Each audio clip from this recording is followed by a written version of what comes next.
CM పదవికి ఉన్నటువంటి పోటీలో ముగ్గురు ఉండగా ఆ ముగ్గురి మధ్య వచ్చినటువంటి అభిప్రాయ భేదాలను కానీ క్లెయిమ్స్ను కానీ పరిష్కరించడానికి రాహుల్ గాంధీ మరియు మల్లికార్జున్ ఖర్గే ఇద్దరు ప్లస్ ఆ ముగ్గురు అనగా ముగ్గురిట్లో విడి సతీశన్ తర్వాత జనరల్ సెక్రటరీగా ఉన్నటువంటి కేసీ వేణుగోపాల్ మరియు రమేష్ చిన్నితల ఈ ముగ్గురు మరియు రాహుల్ గాంధీ మల్లికార్జున్ ఖర్గేలు ఢిల్లీలో సుదీర్ఘమైనటువంటి సమావేశాన్ని ఏర్పాటు చేసి చివరిగా విడి సతీశన్ పేరును సీఎం అభ్యర్థిగా ఖరారు చేశారు. ఖరారు చేయడమే కాకుండా అధికారికంగా కూడా ప్రకటించారు.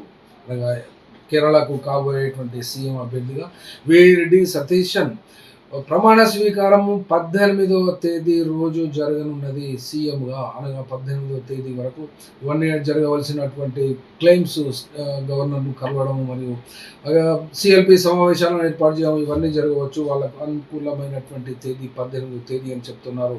అయితే ఇక్కడ కేరళలో ఉన్నటువంటి 140 సీట్లకు గాను యూడిఎఫ్ గెలుచుకున్నది 102 సీట్లు.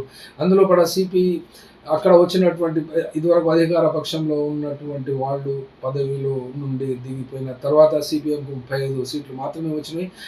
అక్కడ ఉన్నటువంటి పరిస్థితులలో విడి సతీశన్కు ఐయుఎంఎల్ మద్దతు ప్రబలంగా ఉండడం మూలాన అధిష్టానము కూడా విడి సతీశన్ వైపునే మొగ్గు చూపడం మూలాన విడి సతీశన్ ముఖ్యమంత్రిగా 18వ తేదీ రోజు ప్రమాణ స్వీకారం చేయబోతున్నారు. అయితే ఇక్కడ మంత్రుల పేర్లు మంత్రులకు ఎంతెంత మంత్రి పదవులు రావాలి అనబడేటువంటి అంశంలో కూడా కాస్త క్లారిటీగా వస్తున్నది. కాంగ్రెస్కు వచ్చినటువంటి 63 సీట్లలో మంత్రి పదవి ముఖ్యమంత్రితో పాటు మంత్రి పదవులు 12 దక్కనున్నాయి.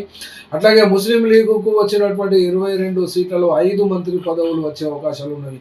అట్లాగే ఆర్ఎస్పి మరియు సిఎంపి మరియు చిన్న చిన్న పార్టీలుగా ఉన్నటువంటి ఆ యొక్క 10 స్థానాలకు గాను ఒక్కొక్కరికి ఒక్కొక్క మంత్రి పదవి వచ్చేటువంటి అవకాశాలు ఉన్నవి.